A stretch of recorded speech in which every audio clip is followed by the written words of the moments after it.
Martin's trembling hands gripped the financial report that could destroy a billion-dollar empire, while 12 executives stared at him with undisguised contempt. When the CEO finally made her offer, the blood drained from his face as he realized his daughter's life hung in the balance. Before we continue, don't forget to subscribe to the channel, like the video, and comment where in the world you're watching from. Let's go. The words tore through the crisp afternoon air, raw and desperate.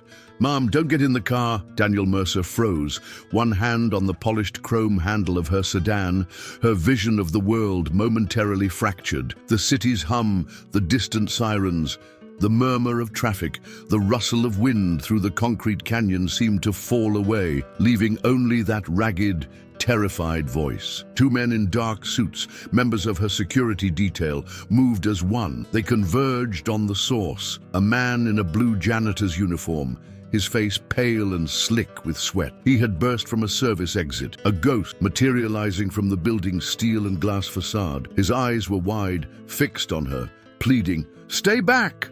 One of the guards, Richard, commanded, his voice a low growl. He placed himself squarely between Daniel and the janitor, his body a solid wall. The other guard grabbed the janitor, spinning him around and slamming him against the limestone wall of the Mercer Industries tower. The man's breath left him in a pained grunt, a set of keys clattering to the pavement. "Don't let her get in," the janitor gasped, craning his neck to keep his eyes on Daniel. "Please, you can't." Daniel's shock curdled into icy irritation. She was already 12 minutes behind schedule for a meeting that could not be rescheduled, a meeting whose secrecy was absolute. This was an unacceptable breach, a dereliction. "Richards, what is the meaning of this?" she demanded, her voice sharp enough to cut glass. She pulled her hand back from the car door as if it was scorched. "Who is this man?" "Martin Reeves." "Ma'am," Richards said, his eyes scanning the street, the surrounding rooftops, every parked car. His hand drifted to the inside of his jacket. "He's on the night crew maintenance.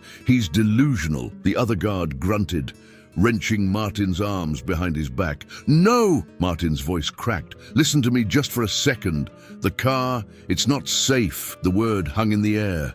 Safe. In Daniel Mercer's world, it was a word processed through a dozen filters of risk assessment and corporate espionage, but shouted by a frantic janitor on a city sidewalk, it meant only one thing. Richard's eyes narrowed. He looked at the sleek black sedan, then back at Martin's terrified face. Protocol took over, cold and swift. "Mom, step away from the vehicle now." His tone was no longer a suggestion. He gestured to the other guard. "Lock it down. Get the police. Get the bomb squad. Full perimeter." Daniel's jaw tightened. "A bomb? Richards, this is absurd. The man is clearly unwell." "Maybe, ma'am," Richard said, gently but firmly guiding her back toward the building's marble entrance. "But we don't get paid to take chances on maybe." Within minutes, the street was a swirling chaos of red and blue lights. Police cruisers sealed off both ends of the block, their tires squealing as they formed a barricade. A crowd of onlookers gathered, phones held high. Daniel stood just inside the lobby, watching the scene unfold through the plate glass. Her perfectly structured afternoon now a heap of smoking ruins. Her driver had been ordered out of the car and stood pale-faced behind a police line. Martin Reeves was on his knees on the sidewalk, hands cuffed behind his back, two officers standing over him. He wasn't struggling anymore. He just stared at the black sedan, which now sat alone in the middle of the cordoned-off street like a tomb. He had stopped her. That was all that mattered. But as the first member of the bomb squad appeared in heavy protective gear, a cold dread washed over him. He hadn't thought this far. He hadn't thought about anything beyond the single, blinding imperative to stop that car door from closing. He thought of his daughter Emma. He could picture her perfectly, sitting by the window of their small apartment, her sketchbook open on her lap. He saw the slight tremor in her hand as she drew, a subtle, cruel symptom of the disease that was stealing her from him, cell by cell. He remembered the last doctor's visit, the hushed, pitying tone. "The progression is faster than we anticipated, Mr. Reeves. We're running out of options." That was a lie. There was an option.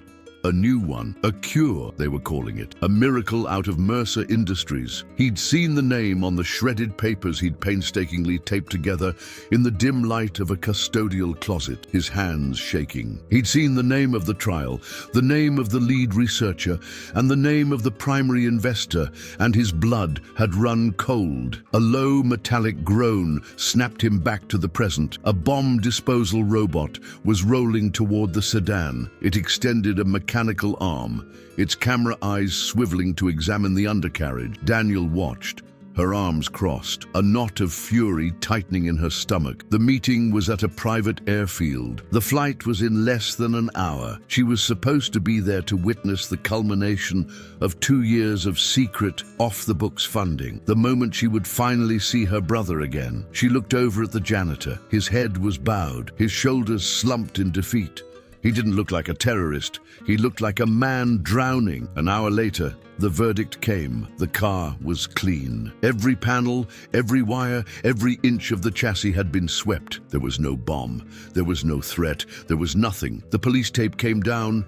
The crowds dispersed. The bomb squad packed up their gear. The only things left were the lingering echo of sirens and Daniel Mercer's cold, unadulterated rage. The 2 officers pulled Martin to his feet. "You're looking at a felony, pal," one of them said, "making a false report, inciting panic. The DA is going to have a field day with you." They were about to lead him to a cruiser when Daniel stepped out of the lobby. Her heels clicked on the pavement with the sharp, deliberate rhythm of a ticking clock. Richards moved to her side. "Mom, we'll handle this." "No," she said, her voice dangerously quiet. She stopped directly in front of Martin, her gaze so intense it felt like a physical weight. The officers paused, waiting. She looked at this man, this nobody, this ghost from the night shift who had just cost her something immeasurably important. She didn't see a madman. She saw a terror that was too specific, too real, and she needed to know why. She dismissed the officers with a flick of her eyes. They stepped back but remained close. "You have 5 seconds, Daniel said, her voice barely a whisper, but carrying the full force of her power. "You will tell me why you just destroyed my day, and if I don't believe you, I will personally see to it that I destroy the rest of your life." Martin's heart hammered against his ribs, each beat a drumbeat of panic. Her eyes, the color of a winter storm, bored into him. This was it, the moment where his life either ended or took a turn so sharp he couldn't imagine the road ahead. He couldn't tell her everything. The shredded papers, the late-night research, the web of lies he'd barely begun to untangle. It would sound like the ravings of a madman. He needed one thing, one key, to unlock the door of her fury and prove this wasn't random. His throat was sandpaper. He swallowed, the sound loud in the sudden silence. Neurocognitive decay syndrome, he breathed, the words clumsy, foreign in his own mouth. For the first time since he'd met her gaze, Daniel Mercer flinched. It was imperceptible to anyone else, a slight widening of her eyes, a fractional tightening of her lips. But to Martin, who had staked his entire world on this one moment, it was like a canyon opening at his feet. He had hit the target. Her composure, a fortress built over a lifetime, resealed itself in an instant. But the crack had shown. She knew. She knew exactly what he was talking about. That clinical, obscure name was a secret she had buried under layers of corporate firewalls, non-disclosure agreements, and personal pain. To hear it spoken by a janitor on a city street was like having a ghost whisper in her ear. She turned to the police officers, her tone shifting back to command. "This is a corporate security matter now, an internal one. I will handle Mr. Reeves' debriefing. You can release him into the custody of my security chief." The officer frowned. "Ma'am, he committed a crime. We can't just—" "You can and you will," Daniel cut in, her voice leaving no room for argument. "Mercer Industries will not be pressing charges. We will, however, provide the city with a generous donation to the Police Benevolent Fund to compensate for the resources expended this afternoon. Send the paperwork to my legal department." It wasn't a request. It was a transaction. The officer exchanged a look with his partner, then nodded. The cuffs were unlocked. Martin rubbed his wrists, the raw red marks a testament to how close he'd come to the edge. "Richards, Daniel said without looking at him. "Take Mr. Reeves to the 50th floor conference room. He is not to speak to anyone. He is not to leave. Wait with him until I arrive." "Yes, ma'am." Richard's hand rested lightly on Martin's elbow. The touch wasn't rough, but it was inescapable. As Richards led him back into the gleaming lobby of the tower, Martin felt a new kind of fear. He was no longer a citizen in the hands of the law. He was an asset, a problem, a piece of corporate intelligence in the hands of Daniel Mercer. He didn't know which was worse. The 50th floor conference room was a glass box in the sky. Windows on 3 sides offered a god's eye view of the city, a sprawling map of lights and shadows. The table was a single massive slab of obsidian black marble, polished to a mirror finish. Martin felt like a bug under a microscope. Richard stood by the door, silent and motionless as a statue. An hour passed, then another. Martin's mind raced. He thought of Emma alone in their apartment, probably watching cartoons, blissfully unaware of the hurricane her father had walked into. He had to call her. He had to let her know he'd be late. He looked at Richards. Can I use my phone?" "My daughter." "No," Richard said flatly. The door finally opened. Daniel Mercer swept in, her personal assistant trailing her with a tablet. She dismissed the assistant with a nod. The door clicked shut, leaving the 3 of them in the sterile silence of the room. She didn't sit. She prowled the perimeter of the room, her heels silent on the plush carpet. Martin remained standing, feeling the grime of his uniform, the sweat on his brow, the chasm between their 2 worlds. "Neurocognitive decay syndrome," she began, her voice calm, controlled. "It's exceptionally rare, fewer than 2,000 diagnosed cases worldwide." She stopped her pacing and turned to face him fully. "Tell me, Mr. Reeves, how a man who mops floors for a living became an expert in boutique neurology." Martin's hands trembled. He clasped them behind his back. "My daughter, Emma, she was diagnosed 6 months ago." The words landed in the room and stayed there. Daniel stopped her pacing and turned to face him fully. He could see the conflict in her eyes. The CEO assessing a threat, the woman hearing an echo of her own private hell. "She's 7. Martin continued, his voice thick with an emotion he could no longer suppress. She loves to draw. Her hands have started to shake. The doctor said it's progressing. They said there's nothing they can do." He saw a flicker of something in her expression. Not pity, but a shared bleak understanding. He had to press on. "I know about the trial," he said, his voice dropping.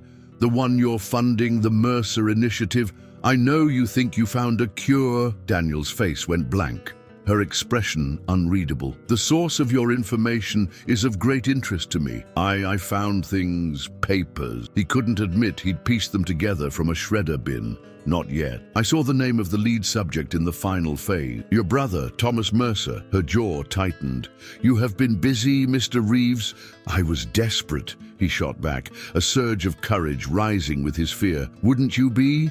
A cure is being developed in the very building I work in. A cure for the thing that's killing my little girl. I had to know more, and what you know prompted you to cause a citywide panic and make me miss the most important meeting of my life." "Yes." Martin took a step forward, Richards tense by the door. "Because it's not a cure, it's a lie. The treatment, it doesn't work, it makes it worse. I saw the preliminary data, the mortality rates they buried in the appendices. They're not saving your brother, Ms. Mercer. They're using him." Daniel stared at him, her mind racing, processing, analyzing. Was this an elaborate corporate sabotage attempt? Was he a pawn for a rival company? Or was he something far more dangerous? A desperate father who had stumbled upon a truth she herself had refused to see. She had poured $500 million of her personal fortune into this project. She had trusted Dr. Victor Harlow. She had believed in the miracle because she had to. She walked to the head of the table and finally sat, gesturing for him to take a chair opposite her. The distance between them felt like miles. "You say you have a daughter," she said, her tone shifting, becoming less of an interrogator and more of a strategist.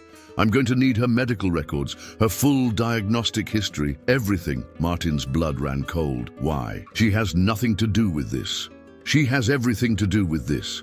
Daniel corrected him, her eyes locking onto his. "You've made an extraordinary claim, Mr. Reeves, a dangerous one. I need to know if the foundation of your story is built on rock or on sand." She leaned forward, her voice dropping to a low, intense murmur. "You are not leaving this building. My people will be looking into every aspect of your life, starting with your daughter. If you are telling me the truth, we have a mutual interest. But if you are lying," she paused, letting the weight of her words fill the room, "then you have made an enemy you cannot possibly comprehend." The silence in the glass cage was absolute. Martin sat at the obsidian table, his reflection a tired, distorted stranger staring back at him. He was a prisoner, not in a jail cell with bars, but in a sky-high monument to a world he didn't belong in, his fate hanging on the whims of a woman who could erase him with a single phone call. Every minute that ticked by was a minute he wasn't with Emma. Was she home from school yet? Had Mrs. Patel next door given her the afternoon snack he'd left? Did she notice he hadn't called? The thought was a physical pain, sharper than the ache in his wrists. In her penthouse office 5 floors above, Daniel Mercer moved with cold purpose. The janitor's desperate, ragged confession had bypassed her corporate defenses and struck something deeper, something she hadn't allowed herself to feel in years. Doubt. "I want everything on Martin Reeves," she told Richards over the intercom, her voice devoid of emotion. "Employment history, credit score, social media, known associates. I want to know what he eats for breakfast. And I want his daughter's medical file, not a summary, the entire chart. Have our legal team make the request directly to the pediatric neurology department at Memorial Children's. Use my name. I want it in 1 hour. And Mr. Reeves, he stays where he is. No calls, no contact. He's a black box. I need to know what's inside before I decide to open it." The machine of Mercer Industries, once aimed at Martin, now focused on his life story. It was brutally efficient. Within 45 minutes, a series of encrypted files arrived on Daniel's tablet. She bypassed the financial data and went straight to the medical report. Patient, Emma Reeves, age 7, diagnosis, neurocognitive decay syndrome, stage 2. Daniel's breath caught. She read through the neurologist's notes, the clinical language a stark, sterile description of a nightmare she knew all too well. Patient presence with increased distal tremors, observable decline in fine motor skills. Prognosis is aggressive. It was a mirror of the report she received weekly about her brother Thomas. The foundation of Martin Reeves's story wasn't sand, it was bedrock. He wasn't lying. The knowledge didn't bring relief, only a colder, more profound sense of dread. If he was telling the truth about his daughter, what if he was also telling the truth about the cure? Down on the 50th floor, Martin was pacing. The anxiety was a living thing inside him, clawing at his insides. He had to talk to Emma. He approached the door where Richard stood, an immovable object. "Please," Martin said, his voice cracking. "I need to call my daughter. She'll be worried. She's just a little girl. Just 2 minutes. You can listen to every word." Richards' expression was unreadable, but he tapped his earpiece. "Ma'am, Reeves is requesting a call to his daughter." The line was silent for a moment. Then Daniel's voice came through, clipped and precise. "Put it on speaker." Richards produced a phone and dialed the number Martin gave him. After 2 rings, Emma's small voice answered, "Daddy." A wave of relief so powerful it made Martin dizzy washed over him. "Hey, sweet pea, it's me, Daddy. Where are you? You didn't call after school." He closed his eyes, leaning his forehead against the cool glass of the window. The lie felt like acid on his tongue. "I know, baby. I'm so sorry. It's a crazy day at work. One of the big water pipes broke and it's a huge mess. I have to work a double shift to help clean it up." "Oh no," she said, her voice small. "Will you be home for bedtime stories?" The simple question was a knife in his heart. "I'm going to try, Emma. I'm going to try really, really hard. Did you have your snack?" "Yes, and I did my homework. I drew a picture of a castle for you. It has a big gate to keep the monsters out." Martin choked back a sob, turning it into a cough. "Good, that sounds amazing, sweet pea. You keep that gate strong for me, okay?" "Okay, Daddy. I love you. I love you more, Emma. Be good for Mrs. Patel. I'll call you as soon as I can." He hung up, his hand trembling. He slid down the wall to the floor. burying his face in his hand, the facade of strength crumbling into dust. He was unaware of the CEO 5 floors up, listening to the entire exchange. The sterile silence of her office filled with the sound of a father's breaking heart. Daniel switched off the intercom. The conversation had done what no financial report or background check could. It had made Martin Reeves real. He wasn't a corporate threat. He was a man fighting the same war she was, only with none of her resources. She turned to her secure terminal and pulled up the file on the Mercer Initiative. She scrolled past the glossy progress reports from Dr. Victor Harlow, past the fabricated projections of success. Her eyes scanned the financials, the endless lists of acquisitions for the research facility, chemicals, lab equipment, containment units, and a name she had approved months ago but never questioned, a consulting payment to a firm called Pinnacle Analytics. A quick encrypted search brought up the company's file. It was a shell corporation, and its sole proprietor was a Dr.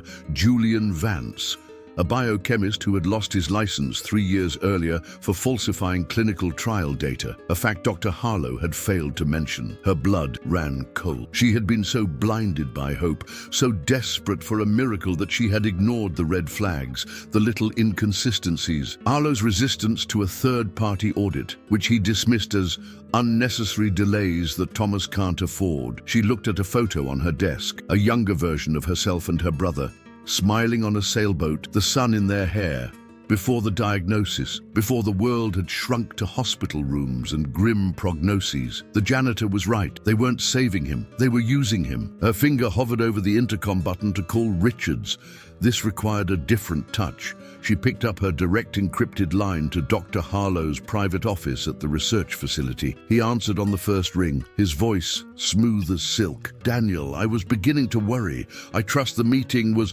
It was postponed," she said, her voice a chip of ice. She didn't give him time to respond. "On me, Victor, I'm reviewing the Q3 expenditure reports. A payment was flagged for a consultant, Pinnacle Analytics. I wasn't aware we had an outside firm analyzing the data. Can you clarify Dr. Julian Vance's role in the trial?" The silence on the other end of the line was deafening. It lasted only 3 seconds, but in that space, Daniel heard everything. The frantic search for a lie, the shock of being caught, the cold, sharp clang of a trap springing shut. Finally, Harlow's voice came back, strained and suddenly stripped of its easy charm. "Julian Vance, that must be a clerical error. He has no formal role. He's an old colleague I occasionally consult for his historical perspective." "His historical perspective on falsifying data?" Daniel asked, letting the question hang in the air, cold and deadly. Dr. Harlow sputtered on the other end of the line, a rush of indignant protests tumbling out. "Falsifying data. That man was a victim of academic politics. I will not have my integrity questioned, Daniel. Not after everything I've done for your family." "Your integrity is no longer a topic of discussion, Victor," Daniel said, her voice dropping to absolute zero. "It is now evidence. You will not touch the facility servers. You will not delete a single file. And if you go anywhere near my brother, I will bring the full weight of the federal government down on you so fast your head will spin. Am I clear?" She didn't wait for an answer.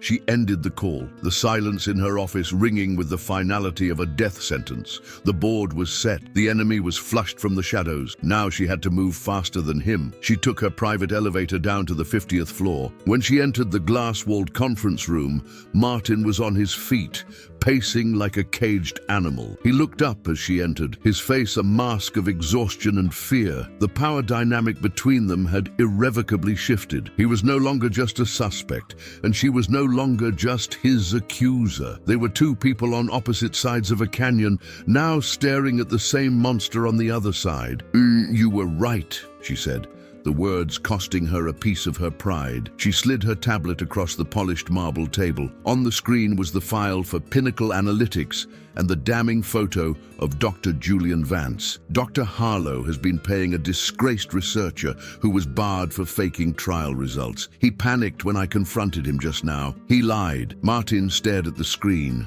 then back at her. The validation did little to ease the terror in his eyes. It only confirmed the depth of the danger they were in. "He's going to move," Martin stated, his voice barely a whisper. "He's going to accelerate his timeline." "Yes, Daniel affirmed, her own voice tight. The meeting you forced me to miss today. It was to witness the final results and authorize the final transfer of funds. Once that money is in his account, he and his data are gone. She couldn't finish the sentence. Martin thought of the shredded documents, the fragments of sentences he'd pieced together. A phrase he hadn't understood at the time suddenly clicked into place. Post-transfer asset liquidation. They weren't talking about stocks. They were talking about her brother. He's going to kill him, Martin said, the realization hitting him like a physical blow, to bury the proof that the cure was a fraud. Daniel nodded, her jaw tight. Which means we have hours, maybe less. I need to know everything you saw, every word, every name. Don't leave anything out, no matter how small. For the first time, Martin felt a surge of agency. He wasn't powerless anymore. He was the only other person who knew a piece of the truth. First, you have to promise me something. Daniel raised an eyebrow. My daughter, Martin said, his voice firm, unwavering. If I help you, if we do this, you have to promise me you will protect her, no matter what happened. Daniel studied his face, seeing the unshakable resolve of a father, a resolve she was just beginning to understand in herself. Your daughter's safety is non-negotiable, she said, her tone softening for the first time. If we expose this, I will personally fund her treatment with a legitimate medical team wherever in the world we have to go. You have my word, as a woman, not as a CEO. It was a vow, it was enough. It was. Martin recounted every detail he could remember. Offshore bank account numbers, chemical formulas that didn't match public patents, and the name of a transport company scheduled for a medical waste disposal pickup from the facility's back dock at 9:00 p.m. that night. It's not waste, Daniel murmured, her face pale. It's Thomas. She sprang into action, her mind a whirlwind of strategy. Richards, she barked into her intercom. You get the helicopter ready for the North Landing Pad, and I need full schematics for the North Valley Research Facility, architectural, security, and HVAC. Now, she turned back to Martin. I can get a team of federal marshals there, but it will take a judge. Warrants, it could take 12 hours. We don't have 12 hours. A Harlow will be gone by then. They'll be watching the main entrance, Martin said, his mind already piecing things together. The gates, the cameras, they'll expect a frontal assault. Richards entered with a tablet projecting the facility's intricate blueprints onto a screen that descended from the ceiling. It was a fortress, a single access road, electrified perimeter fencing, motion sensors. A full tactical assault would be a siege. Ma'am, Richard said gravely, it's impossible on this timeline. Martin stepped closer to the screen, his eyes scanning not the main structures, but the spaces in between. His finger landed on a small, insignificant-looking icon on the far side of the compound. What is that? Daniel asked. An industrial sanitation conduit, Martin answered, his voice gaining confidence. For acidic chemical runoff from the main lab. It's shielded, reinforced, and it empties into a drainage culvert half a mile outside the perimeter fence. Richards frowned. That conduit would be less than 30 inches wide, and it would be connected directly to their waste processing. It's a suicide run. Not if their waste processing isn't active, Martin countered. The documents I saw had a maintenance schedule. The primary filtration system is shut down for cleaning every night between 8 and 10 p.m. They wouldn't be running experiments then. To save on power, they'd put the lab in standby. Daniel stared at him, a flicker of awe in her eyes. He saw the building not as a fortress, but as a network of vulnerabilities. He saw it the way a janitor would. You're saying we could get inside through a sewer pipe, she said. I'm saying, Martin corrected her gently, that he'll be watching the front door for a CEO. He'll never be watching the drains for a janitor. A heavy silence filled the room. The plan was insane. It was reckless. It was the only chance they had. Daniel looked from the schematic to Martin's determined face, then to Richard's. Get the gear, she commanded. We're going in, and Mr. Reeves is coming with us. The helicopter ascended into the night, a silent ghost, leaving the city's glittering grid behind. Martin sat stiffly in a cream-colored leather seat that cost more than his car, the janitor's uniform feeling like a costume in this world of polished wood and silent efficiency. Across from him, Daniel Mercer had shed her CEO persona and was now a field commander, her face illuminated by the cold blue light of the schematics on her tablet. Richard sat beside her, methodically checking a set of compact high-tech gear. The silence on the helicopter was heavy, filled with the unspoken fear and desperate hope of their mission. Martin's world had been upended in less than 12 hours. He clutched the armrests and thought of Emma. He pictured her drawing of the castle, the gate meant to keep monsters out. Tonight, he was walking through the gate to face them. Daniel looked up, her gaze analytical, but no longer hostile. "Tell me about her," she said, her voice quiet, cutting through the engine's hum. "Who?"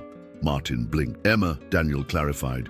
"You're risking your life. I want to know why." He swallowed, the lump in his throat feeling like a stone. She's bright," he began, his voice rough. "She's funny. She asks a million questions. Her favorite color is yellow, the color of the sun, right when it wakes up. She wants to be an astronomer. Says she wants to discover a new star and name it after her mom." He trailed off, the memory of his late wife a sudden, sharp ache. Daniel didn't offer pity. She just listened. "My brother Thomas," she said, her voice dropping so low Martin had to strain to hear it. "He used to sail. He loved the ocean. He said it was the only place where you could feel how big the world was and how small your problems were. The last time we spoke, he told me he just wanted to feel the sun on his face one more time without feeling like he was fading away." In that moment, they weren't a CEO and a janitor. They were just two people bound by the same cruel disease, sharing stories of the people they were trying to save. An hour later, the luxury of the helicopter was a distant memory, replaced by the damp chill of a forest floor. They moved in tactical silence, the only sound the crunch of their boots on fallen leaves. Then they saw it. A high chain-link fence topped with razor wire, and beyond it, the North Valley Research Facility, a low, dark shape against the starry sky. Martin led them along the perimeter to the spot from the schematic. The drainage culvert was a concrete tube half hidden by overgrown weeds, the air thick with a chemical tang. Richards produced heavy bolt cutters and snipped through a rusted iron grate. "It's 8:15 p.m., he whispered, handing out night vision goggles. "The filtration system should be offline for another hour and 45 minutes. If we're not out by then, this pipe will flood with corrosive chemicals. We go in, we find the brother, and we get out. No deviation." The crawl was a claustrophobic nightmare. Martin followed Richards into the pipe, the space shockingly tight. They moved on hands and knees through a slick of cold, foul-smelling residue, the world reduced to the eerie green glow of their goggles and their own ragged, echoing breath. The pipe was a perfect amplifier, turning every scrape of a knee and gasp for air into a deafening noise. It felt like being buried alive, a slow, miserable journey through the building's foul intestines. Finally, after what felt like an eternity, Richard stopped. "We're here."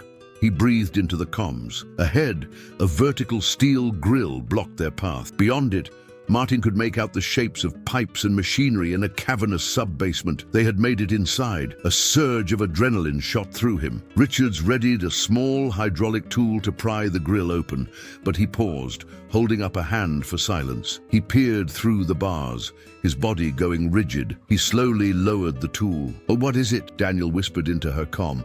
"What's wrong?" Richards backed away from the grill, his movement slow and deliberate. He looked back at them, his eyes wide in the green glow of the goggles. "We have a problem," he breathed, his voice tight with alarm. "The lab isn't on standby. There are two men down here. They're armed." The whisper echoed in the tight metallic space, sharp as a shard of glass. Armed, Martin's blood went cold. This wasn't part of the plan. The entire mission was predicated on a sleeping building, a skeleton crew. Instead, they'd crawled directly into a hornet's nest. Through the grill, he could see them. Two men, not in security uniforms, but in dark, functional gear. They wore boots that made no sound on the concrete floor and carried compact submachine guns with practiced ease. They weren't guards. They were soldiers, and they were moving with a predatory stillness. their eyes scanning the shadows as they loaded large, sealed biohazard containers onto a heavy-duty pallet near a freight elevator. They're not patrolling, Richards breathed. They're staging, loading out. Martin's eyes locked onto the white containers. His heart seized. He remembered the line item from the shredded documents, transport and disposal contract, bio-waste class 7. But the pickup wasn't scheduled for 9 p.m., Martin whispered, his voice tight with dawning horror. It's happening now. As soon as you called, he initiated the protocol. Asset liquidation, Daniel hissed, the corporate euphemism tasting like ash in her mouth. They were no longer breaking in to find proof. They were trying to stop a murder in progress. The ticking clock wasn't the 10-pound peruem sanitation flush anymore. It was the closing doors of that freight elevator. We can't get through here, Richard stated, the finality in his tone chilling. They have a clear line of sight. We'd be cut down before we took 2 steps. Panic, cold and sharp, pricked at Martin's mind. They were trapped. He squeezed his eyes shut, forcing himself to see the blueprints he had studied for hours. He wasn't a soldier. He was a janitor. He saw what they didn't. With a shaft, he breathed, his voice urgent. The lab supply dumbwaiter. On the schematics, it was 20 yards to the left of our position, on the north wall. It runs vertically through the whole facility. It's across open floor, Richards countered. Create a diversion, Daniel commanded, her mind already calculating. Something loud. Richards calibrated a small electromagnetic device. Now I can overload the junction box for the lighting grid in the east corridor. It'll be a flash and a bang. It should draw them both. You'll have one shot. Be ready. He aimed the device through the grill. On my mark. 3, 2, 1, mark. A brilliant blue-white flash lit up the far end of the basement, followed an instant later by a percussive crack and the sound of shattering glass. The 2 armed men spun around, weapons raised, shouting to each other as the corridor was plunged into darkness, alarms beginning to blare. Go! Go now! Richards yelled, kicking the grill open with a single, powerful stomp. They scrambled out, a chaotic tumble of limbs onto the cold concrete. For a moment, Martin was frozen by the sheer exposure of the open space. Then Daniel grabbed his arm, pulling him forward. Martin, move! They ran, their footsteps echoing in the cavernous space. The 20 yards to the north wall felt like a mile. Martin's lungs burned. He could hear the men shouting behind them. He slammed into the wall, hands slapping against the cool steel, searching for the dumbwaiter door. He found the recessed handle and pulled, locked. A beam of light from one of the men's weapon-mounted flashlights sliced through the darkness, sweeping across the floor toward them. Richards was there in a second, jamming a pry bar into the seam. With a screech of protesting metal, the door popped open. He shoved Martin and Daniel inside the cramped, greasy-smelling box. Get going, he ordered, squeezing in behind them and pulling the door shut, just as the flashlight beam hit the wall where they had been, plunged into absolute darkness. Martin fumbled for the control panel and slammed the up button. With a violent lurch, the dumbwaiter began its slow, grinding ascent, the chain mechanism screaming out their location. Medical wing is on the 3rd floor. Martin whispered. We're almost there. The dumbwaiter shuddered to a halt. Through the thin metal door, they could hear the squeak of rubber wheels on a polished floor and a low, urgent murmur. Richard slowly, carefully pulled the door open a fraction of an inch. Through the crack, Martin saw a brightly lit, sterile white hallway. Moving down it, away from them, was a gurney pushed by 2 orderlies in surgical scrubs. A still figure lay on it, completely covered by a white sheet. Dr. Harlow walked beside it, looking at his watch. Daniel saw it too. A choked, strangled sound escaped her lips. A single, horrified word that was both a question and a prayer. Thomas. Daniel lunged for the door handle, a raw, guttural cry building in her throat. Richards caught her, his hand clamping down on her shoulder like a vice, pulling her back into the shadows of the dumbwaiter. No, ma'am. Wait! He hissed, his voice a blade in the darkness. We're exposed. They'll kill us all. That's my brother, she choked out, fighting against his grip, her eyes locked on the gurney as it neared the freight elevator at the end of the hall. Martin watched, his own heart in his throat. As Dr. Harlow pressed the call button, the massive steel doors slid open. The two orderlies pushed the gurney inside. Harlow glanced one last time down the empty corridor, a thin, satisfied smile on his face before stepping in after it. The door slid shut with a heavy, final thud. It was over. They were too late. A strangled sob escaped Daniel. She slumped against the wall of the dumbwaiter, the fight draining out of her. All of this, the risk, the fear, the desperate crawl through the filth, for nothing. No, Martin said, the word quiet but firm. Daniel and Richards both turned to him. In the dim light, filtering through the crack in the door, they could see his eyes were narrowed, his brow furrowed in thought. What do you mean?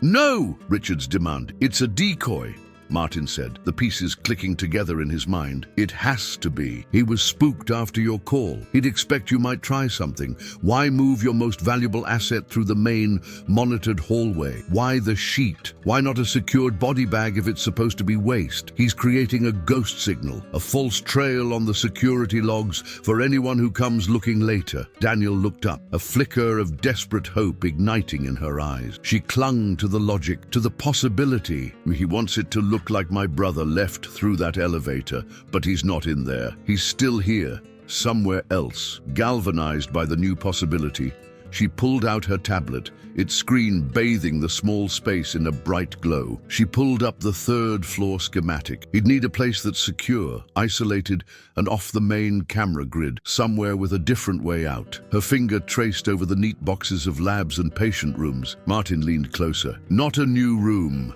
an old one, somewhere forgotten. His finger landed on a large, grayed-out section at the far end of the wing, labeled in small, archaic text, Surgical Theater 3, decommissioned. There, it's an old wing. They wouldn't have bothered upgrading the security systems. It probably has its own service elevator.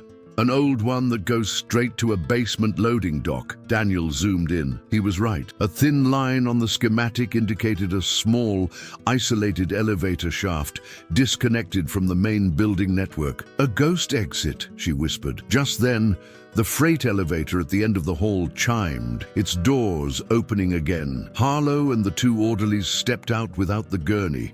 They headed back down the hallway, their job done. Now, Richards said, his voice low. When now we move. They slipped out of the dumbwaiter into the sterile white corridor. The air hummed with the quiet thrum of machinery and smelled of antiseptic. Every sound was magnified. They moved like shadows, pressing themselves into a dark alcove as Harlow and his team passed the other end of the hall. Martin watched the doctor's calm, purposeful stride and felt a chill. This was a man without a conscience. They reached the corridor leading to the decommissioned wing. It was darker here, the lights spaced farther apart. At the end of it was a set of heavy double doors made of steel with a small wired glass window showing only darkness beyond. Next to it was an electronic keypad, its single red light glowing like a malevolent eye. Richards examined the lock. Magnetic seal, encrypted keypad. I can't bypass this without a plasma cutter or a lot more time than we have. They were stuck. A few feet of steel and a password separated them from Thomas. Daniel pressed her ear to the cold metal of the door. She could hear a faint, rhythmic beeping from inside. A heart monitor. He was in there. He was alive. Martin's eyes scanned the wall around the door, his gaze catching on a small, dusty metal plate near the floor. The lettering was faded, but he could just make it out. Emergency atmospheric purge control. He'd seen panels like it in old industrial buildings. It was a relic. I can't open the door, he said, a new, daring idea forming in his mind. But I think I can make them open it for us. He pointed to the panel.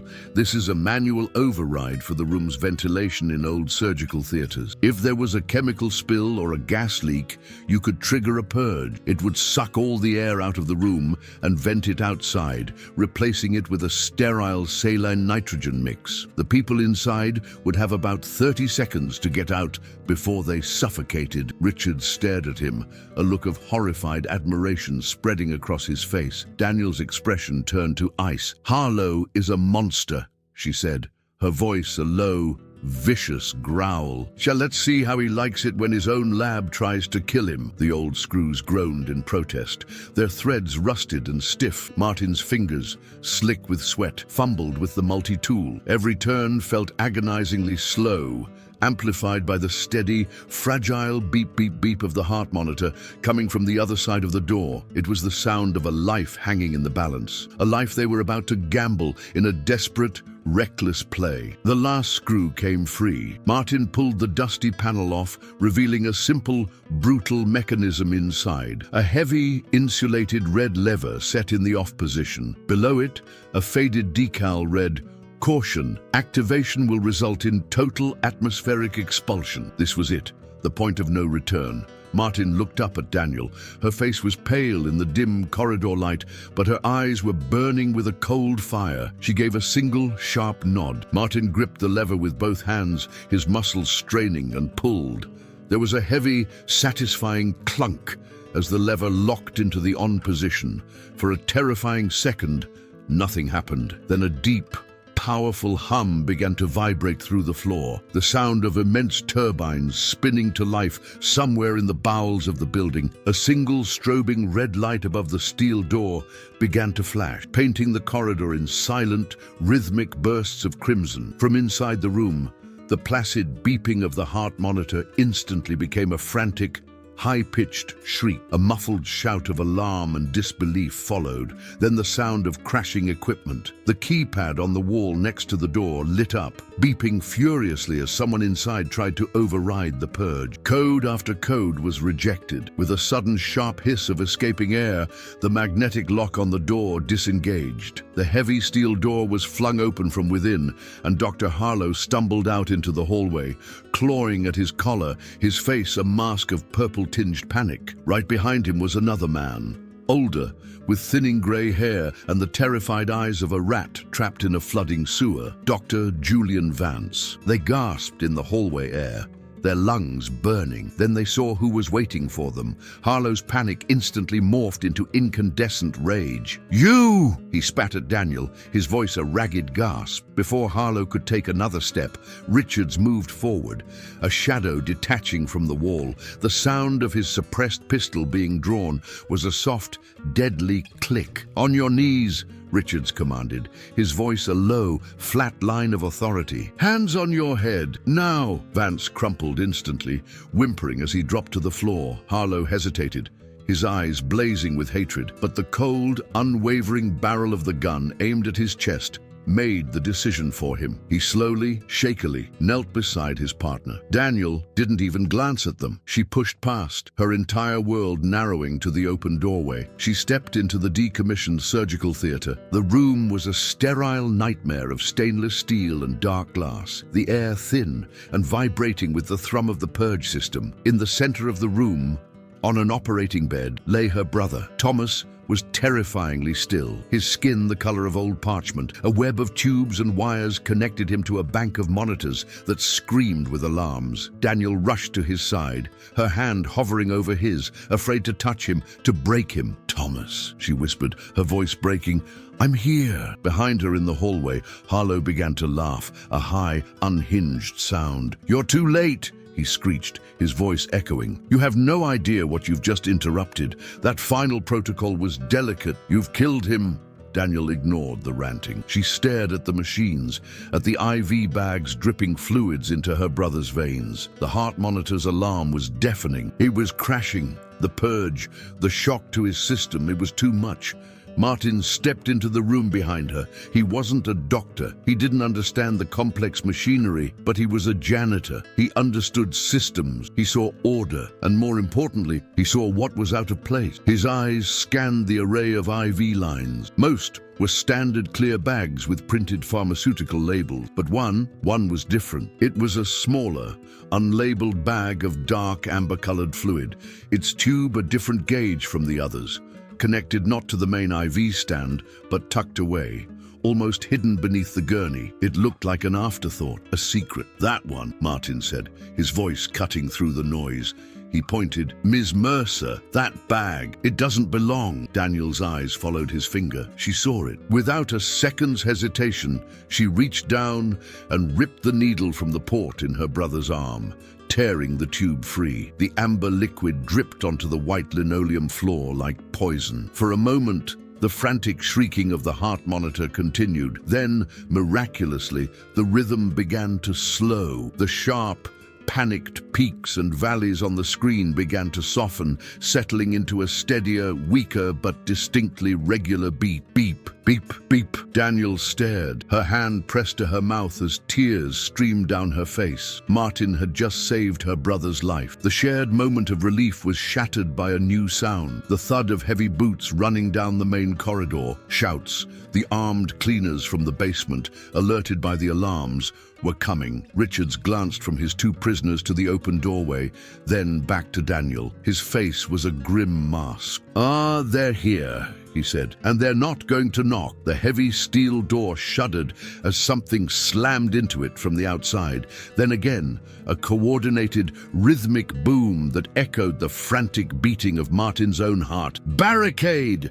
Richards commanded, shoving Harlow and Vance toward the far wall. Now, while Richards zip-tied the prisoners, hands with brutal efficiency, Martin and Daniel threw their weight against a heavy wheeled bank of defunct medical monitors, rolling it in front of the door. The ancient casters screamed in protest. The door buckled again, a small dent appearing in the steel. It wouldn't hold for long. "They'll breach it in 2 minutes.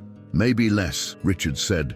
His voice grim, he checked his weapon, the slide clicking home with deadly precision.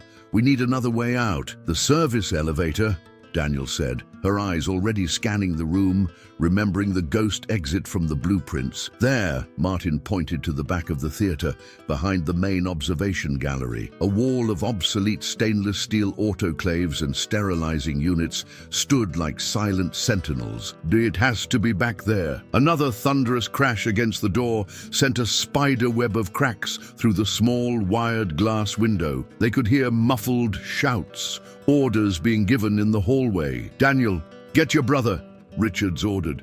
"Martin, with me, we clear a path." The next 90 seconds were a blur of frantic, desperate action. Daniel disconnected the essential monitors, her hands surprisingly steady as she transferred Thomas's IV drip and the portable heart monitor to the gurney itself. Her brother remained unconscious, oblivious to the chaos erupting around him. Martin and Richards shoved the heavy autoclaves aside, muscles straining, the screech of metal on linoleum grating in the enclosed space. Behind the last unit, they found it, a narrow, unmarked metal door flush with the wall. There was no keypad, only a simple heavy-duty latch and a small, grimy panel next to it labeled Maintenance Override. "They're using a battering ram," Richards grunted, glancing back at the main door, which was now visibly bowing inward.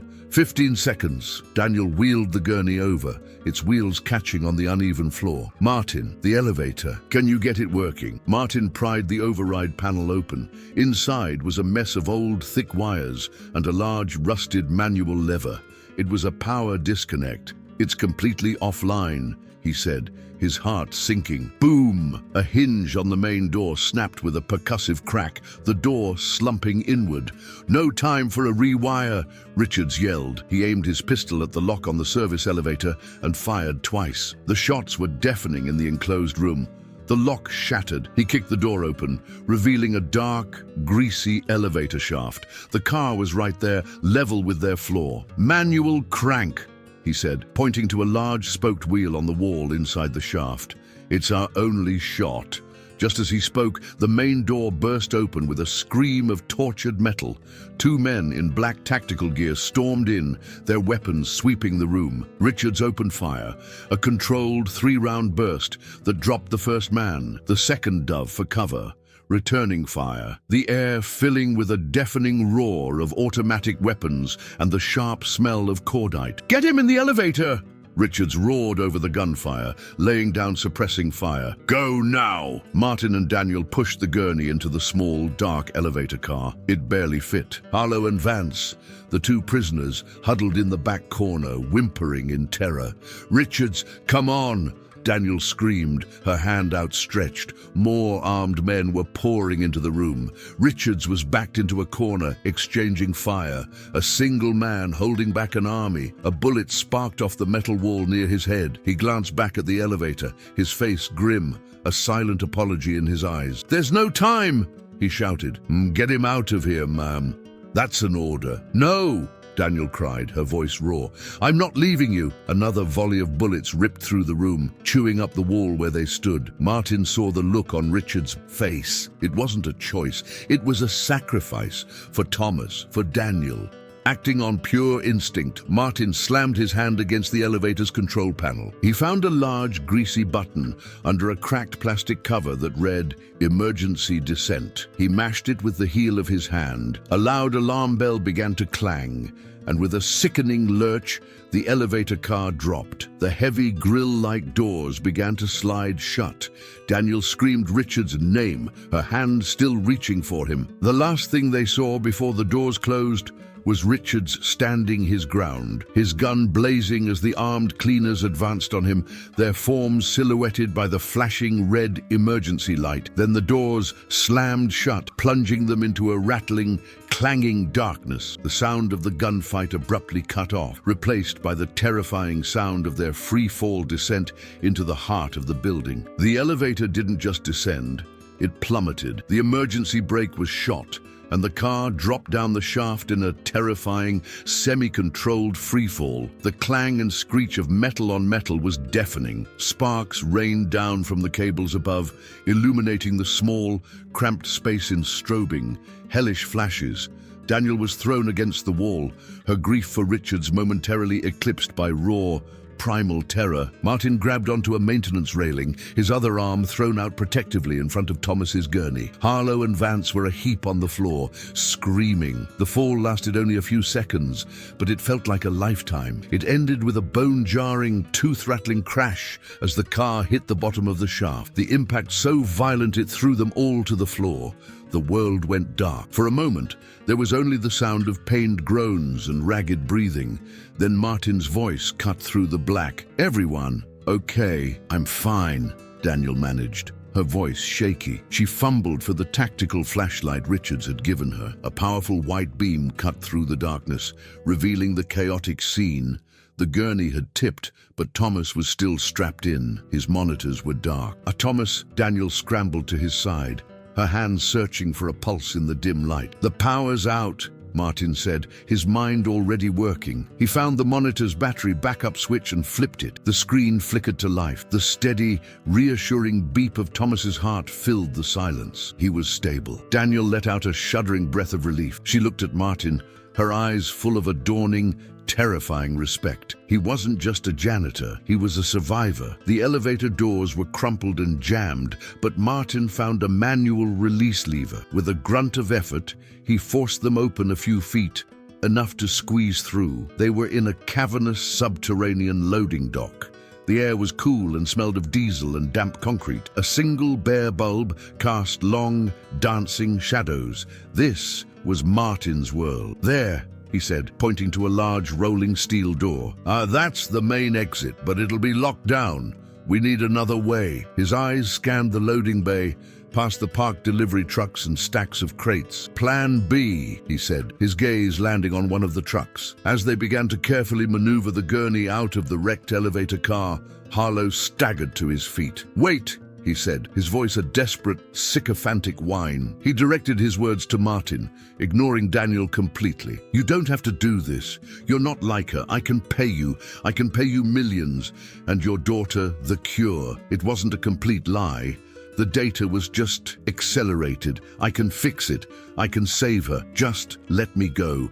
Let me walk out that door, and I will personally oversee her treatment." Martin stopped. He turned to face the man who had been seconds away from murdering his savior's brother. He thought of Emma, of her sweet, trusting face, and he thought of the amber-colored poison he'd seen dripping into Thomas's veins. "You don't get to say her name," Martin said, his voice low and cold as the concrete floor. "You don't get to talk about saving anyone. You are a monster, and you're going to prison for the rest of your life." He turned his back on Harlow. The conversation was over. Daniel watched the exchange, her expression unreadable. She had offered Martin a promise. Harlow had offered him a bribe, and the janitor, who had every reason in the world to be selfish, had chosen justice. Martin smashed the smaller passenger side window of the nearest truck with a fire extinguisher. He reached in, unlocked the door, and slid into the driver's seat. A few seconds later, the engine roared to life. "Get him in the back!" he yelled over the noise. Daniel and a terrified Dr. Vance loaded the gurney into the truck's cargo bay. Daniel climbed in beside her brother. Martin slammed the truck into gear and stomped on the accelerator. The heavy vehicle lurched forward, smashing through the rolling steel door with a deafening crash of tearing metal. Alarms blared to life across the compound as they burst out into the pre-dawn chill. A mile down the dark, empty road, he pulled over. Daniel emerged, her face streaked with grime. She took out her satellite phone and dialed a number from memory. "Director Evans, this is Daniel Mercer," she said, her voice ringing with absolute authority. "I am declaring a clear and present threat at the North Valley Research Facility. I have direct evidence of illegal human experimentation, conspiracy to commit murder, and massive financial fraud. The men responsible are armed and extremely dangerous. I need a federal tactical team on site now. Full quarantine and containment protocol. My authority." She ended the call. Soon they heard it, a distant rhythmic chopping sound growing steadily louder. On the horizon, a swarm of black unmarked helicopters descended upon the facility like avenging angels. The cavalry had arrived. Daniel climbed into the passenger seat, her body slumping with exhaustion, her gaze fixed on the flashing lights in the distance. The immediate threat was over, but the cost was settling in. She turned to Martin, her voice quiet and heavy with a grief that was just beginning to surface. "He didn't make it, did he?" she asked, her voice cracking. "Richards." Martin stared at the road ahead, at the path leading them away from the chaos and back toward a world that would never look the same. He had no answer to give her. There was only silence. The world outside the truck was a blur of flashing lights and screaming sirens. Martin drove, his knuckles white on the steering wheel, his mind a numb void. Daniel sat in silence, her gaze fixed on the road, but seeing only the image of Richards framed by the closing elevator doors, a lone soldier against an unstoppable tide. They met the first federal blockade a mile down the road. Within minutes, the chaotic escape transformed into a controlled, clinical operation. Medics swarmed the truck, carefully transferring a stable but still unconscious Thomas to a waiting life flight helicopter. FBI agents took a sputtering, protesting Dr. Harlow and a catatonic Dr. Vance into custody. A brisk, professional agent tried to question Daniel, but she cut him off. "I will give my full statement in 1 hour," she said, her voice like steel. "My priority right now is my brother." She looked at Martin. "And him. He stays with me." The first days were a blur of hospital corridors, guarded debriefing room, and the constant quiet hum of medical machinery. The raid on the North Valley facility had been brutally efficient. Harlow's entire operation was dismantled. His network of corrupt researchers and hired guns apprehended in a single, decisive stroke. The full, monstrous truth of his fraud was laid bare for the world to see. Daniel sat in a private waiting room, her gaze fixed on the city beyond the window, when Director Evans of the FBI entered. "He's a hero, Ms. Mercer," he said without preamble. "My men breached the surgical theater and found him surrounded by 4 unconscious assailants. He was out of ammunition, but he was still standing. He's in critical condition, but the doctors say he's going to make it." Daniel closed her eyes, a single tear tracing a path through the grime on her cheek. Richards, he had survived. That news became the foundation of their new reality. While Thomas began the long, slow journey of recovery,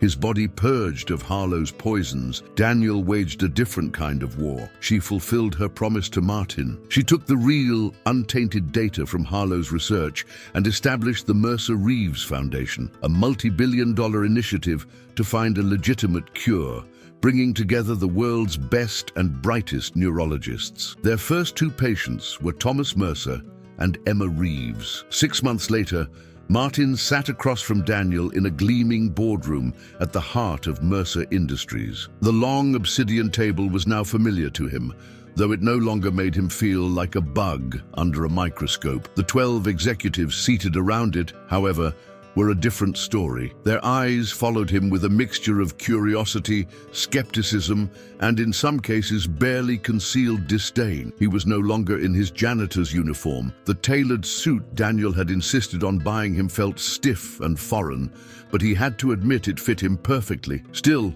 he couldn't help but feel like an imposter. The credentials on the tablet in front of him, BSc in engineering, summa cum laude from State University, abandoned for a PhD program when his wife got sick, felt like they belonged to someone else, a version of himself from another lifetime. Daniel, seated at the head of the table, was in her element. The Ice Queen CEO was back, her posture perfect, her expression unreadable. But Martin had seen what lay beneath that mask.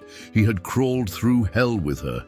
He knew. "Ladies and gentlemen of the board," she began, her voice crisp, "the matter before us today is simple. The Mercer Reeves Foundation needs a director of operations, someone who understands systems, someone who can see vulnerabilities where others see only strength, someone who has proven their loyalty and judgment under circumstances that would break most of us."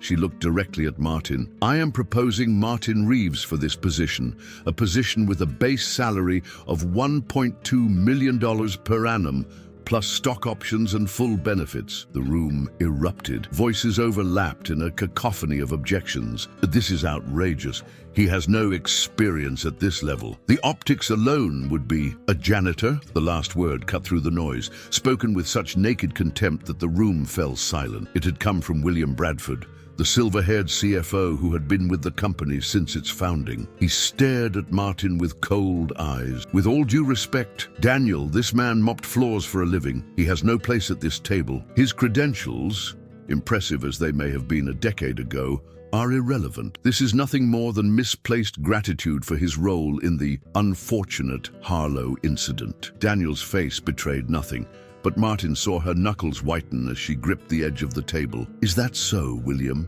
she asked, her voice dangerously soft. Bradford leaned back in his chair, a patronizing smile on his face. "You know I'm right. The board will never approve this appointment." Daniel slid a tablet across the table. "Before you cast your votes, the board should be aware of one more thing. Mr. Reeves has been consulting for us for the past 3 months. I gave him access to our financial systems with a very specific mandate. Find the vulnerabilities, find what we're missing." She tapped the tablet. "And, Martin, would you care to present your findings?" Martin rose slowly to his feet, his heart hammering in his chest. He'd faced armed mercenaries, crawled through drainage pipes, and stared down corrupt doctors. But somehow, this room of powerful executives in expensive suits terrified him more. He tapped the screen of his tablet, and a complex financial diagram appeared on the wall-mounted display behind him. "For the past 3 months," he began, his voice steadier than he expected, "I've been conducting a systematic review of Mercer Industries' financial architecture, not just the public-facing quarterly reports or the standard audit trails, but the underlying systems themselves, the infrastructure, the pipes behind the walls, so to speak." Bradford snorted. So now you're a financial plumber as well?"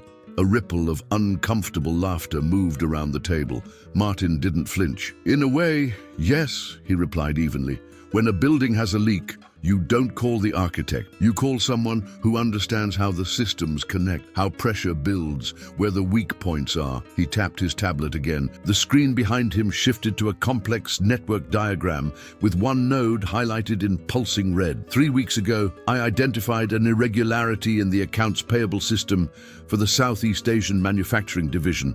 Small discrepancies, fractional amounts being siphoned from hundreds of transactions. Individually, they were insignificant, cents on the dollar. But when aggregated over thousands of transactions— "What are you suggesting?" Bradford interrupted, his face flushing. "That we have an embezzlement problem? Absurd. Our financial controls are the industry standard, not embezzlement," Martin replied calmly. "Something far more sophisticated. The pattern wasn't random. It followed specific transactions transactions, all tied to a particular set of shell companies. Shell companies that, when traced back through 7 layers of corporate veils, connect to a single beneficiary. He tapped the tablet again.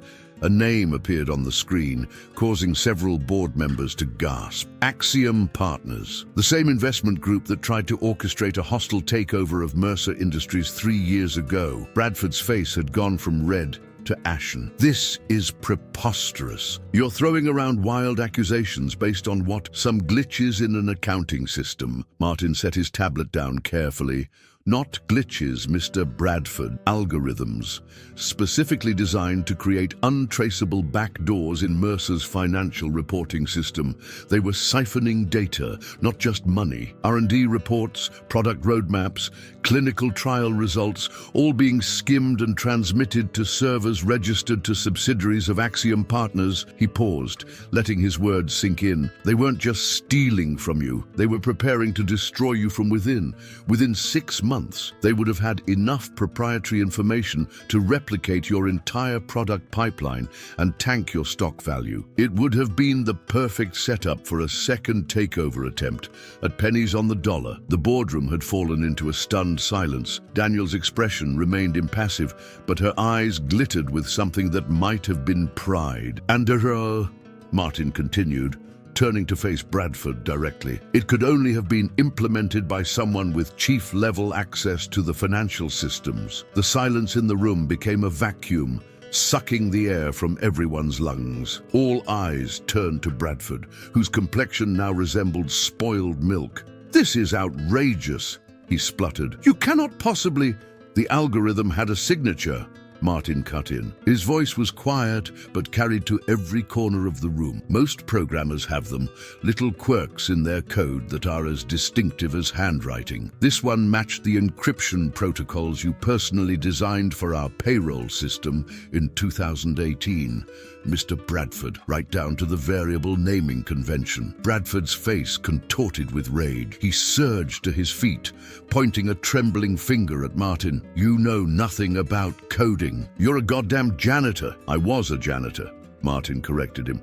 "Before that, I was 3 semesters into a PhD in systems engineering at MIT before my wife got sick. I specialized in vulnerability assessment of complex networks. That's how I recognized your work." The CFO lunged across the table, his hand clawing for Martin's throat. 2 security guards appeared as if from nowhere, restraining him. "You're ruined, Mercer!" Bradford screamed as they dragged him toward the door. "You think you're untouchable? You and your pet janitor. Axiom will bury you both." When the doors closed behind him, the room erupted into chaos. Board members talking over each other, demanding answers, assurances, action plans. Daniel raised a single hand, and the room fell silent. "Ladies and gentlemen," she said, her voice calm, "I believe this answers any questions about Mr. Reeves' qualification. The FBI has already been notified.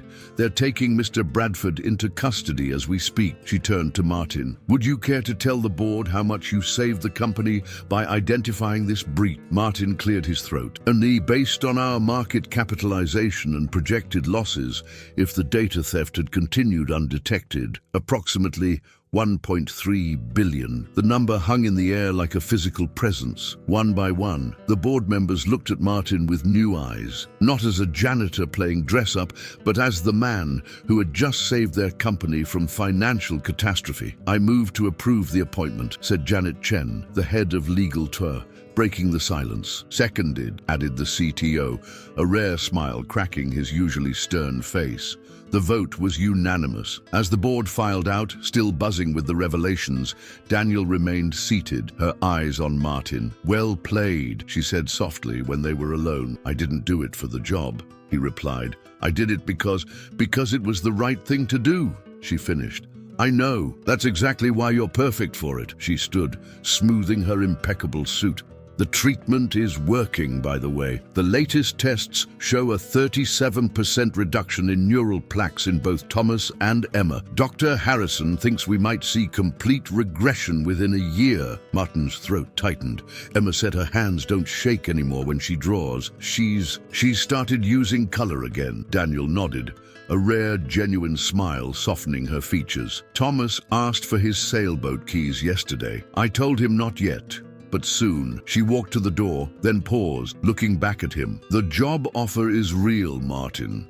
You found a billion-dollar mistake that our top financial minds missed for years. You saved this company twice, once by stopping Harlow, and again by exposing Bradford. You belong at this table. Martin looked around the empty boardroom, trying to picture himself here permanently. It felt like stepping into someone else's life. What if I'm not cut out for this world? He asked, voicing the doubt that had been gnawing at him. Corporate politics, power plays, backstabbing. If you say just a janitor, one more time, I'm rescinding the offer. Daniel interrupted, her eyes flashing. You were never just anything. You saw systems where others saw walls. You found patterns where experts saw nothing. You risked everything for your daughter when others would have given up. She walked back to the table, placing her hands flat on its polished surface. Mercer Industries doesn't need another suit who knows how to play the game. It needs someone who can see the truth, no matter where it's hidden. Someone who isn't afraid to crawl through the muck to find it. Martin stood silent, absorbing her words. Think about it, she said, straightening. The foundation needs you. She stopped herself, recalibrating. We need you. She walked out, leaving Martin alone with his thoughts. Through the floor-to-ceiling windows, he could see the city sprawling below, a maze of streets and buildings.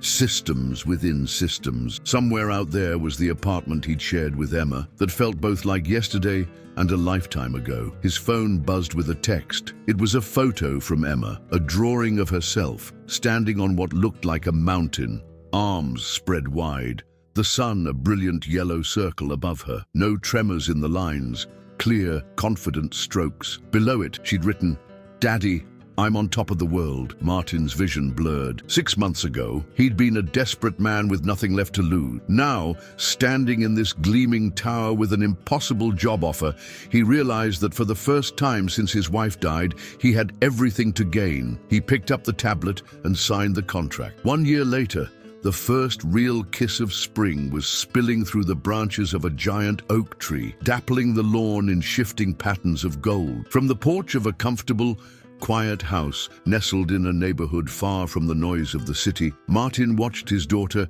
chase a soccer ball across the grass. Emma ran. She didn't stumble. Her laughter was bright and effortless, and when she kicked the ball, her movements were sure and steady. Her hands, the hands that used to tremble when she held a crayon, were now strong enough to catch a ball thrown a little too hard by her new best friend. Thomas Mercer, leaning against the porch rail, laughed as the ball bounced off his chest. He still walked with a cane, a faint reminder of the storm he had weathered, but his eyes were clear and full of life. Hey, watch it, superstar, he teased Emma. You're going to put me back in the hospital. Nuh-uh. She giggled, running to retrieve the ball. You're too strong for that, Martin smiled. A deep, genuine smile that reached his eyes. The experimental gene therapy developed by the Foundation had worked.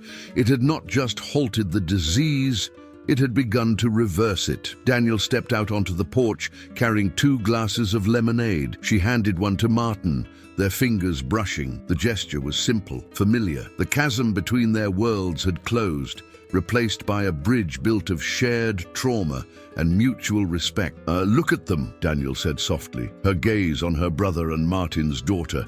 The ice that had once encased her had melted, leaving behind a strength that was warmer, more human. A few months ago, I was buying a lie because I was too afraid to face the truth. And you were willing to burn your own life down just to shine a light on it. Martin watched Emma score a goal between 2 lawn chairs, her arms raised in triumph. I wasn't trying to be a hero, he said, his voice quiet.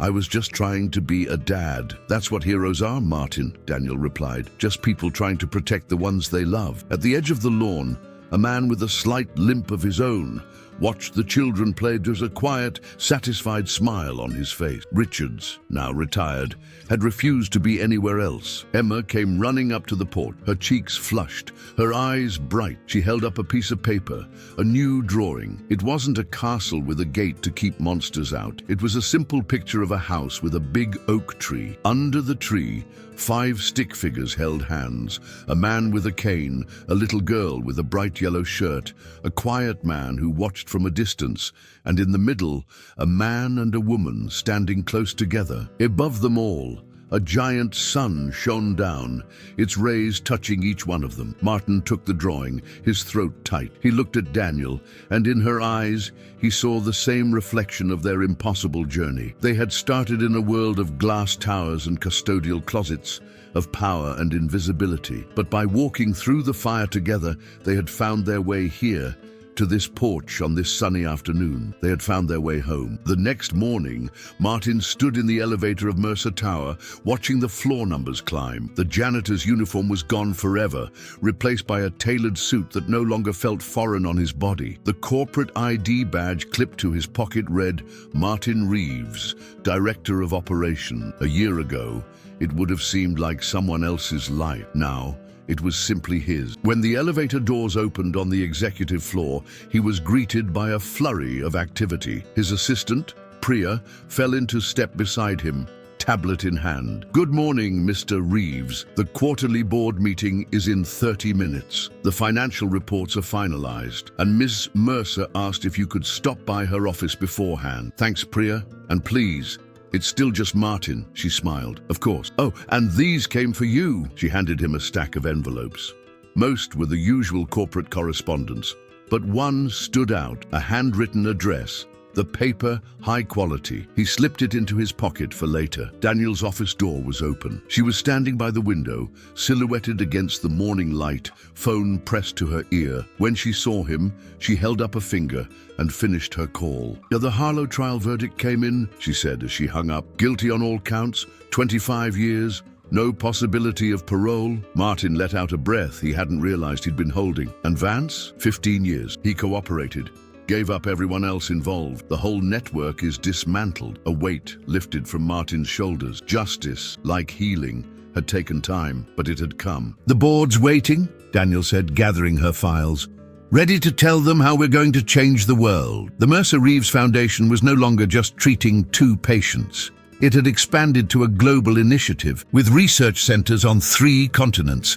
The breakthrough that had saved Thomas and Emma was being refined, improved, made accessible to every person suffering from neurocognitive decay syndrome. It was what had brought them together, the invisible thread that had connected a desperate janitor to a powerful CEO. Actually, Martin said, pulling the envelope from his pocket, there's something I need to share first. He opened it carefully. Inside was a single sheet of paper, official letterhead from the National Institutes of Health. It came this morning. The clinical trial results have been independently verified. The treatment works, Daniel, not just for Thomas and Emma, but for all 347 patients in the trial. No adverse effects, complete remission in 89% of cases. Daniel took the letter, her hands trembling slightly as she read. It means we did it. Martin finished. When it's officially a cure. For a moment, the unflappable CEO of Mercer Industries disappeared, replaced by the woman who had crawled through drainage pipes and faced down armed mercenaries to save her brother. She stepped forward and wrapped her arms around Martin, burying her face in his shoulder. Thank you, she whispered against his suit jacket, for stopping my car that day. No, for risking everything. Martin held her, remembering the terror of that moment on the sidewalk, not knowing if his desperate gamble would land him in jail or worse. How far they had come from that first confrontation. I think we're even, he said softly. When they entered the boardroom together, the assembled executives rose to their feet. These were no longer the skeptical, dismissive faces that had greeted Martin a year ago. These were colleagues, some even friends, all united in the mission that had been born from tragedy and deception. Daniel took her place at the head of the table, with Martin to her right. The obsidian surface that had once made him feel like an insect under glass now reflected his own confident face back at him. Ladies and gentlemen, Daniel began, her voice strong and clear. 1 year ago, Martin Reeves stopped me from getting into a car because he believed my brother's life was in danger. He was right. That action set in motion a chain of events that not only saved Thomas, but has now led to a cure that will save thousands more. She looked at Martin, a rare public acknowledgement of what had grown between them. Sometimes, the most important voices are the ones we'd never thought to listen to. Sometimes, the greatest insights come from those who see the world differently. And sometimes, the greatest heroes are the ones who start by simply doing their job, keeping the lights on, the floors clean, and their eyes open. The board members nodded in solemn agreement. Martin felt a surge of pride, not for himself, but for how far they had all come. From suspicion to respect, from isolation to connection, from systems failing to systems healing. Outside the window, the city stretched toward the horizon, a complex network of lives and stories intertwining. Somewhere out there, countless families were fighting the same battle he and Emma had faced. Soon, they would know that the fight could be won. Martin Reeves, once invisible, had found his voice, and in using it to speak truth to power, he had changed everything. Daniel handed him the presentation remote, a simple gesture that spoke volume. "Mr. Reeves," she said, "the floor is yours." Martin stood, squared his shoulders, and began to speak.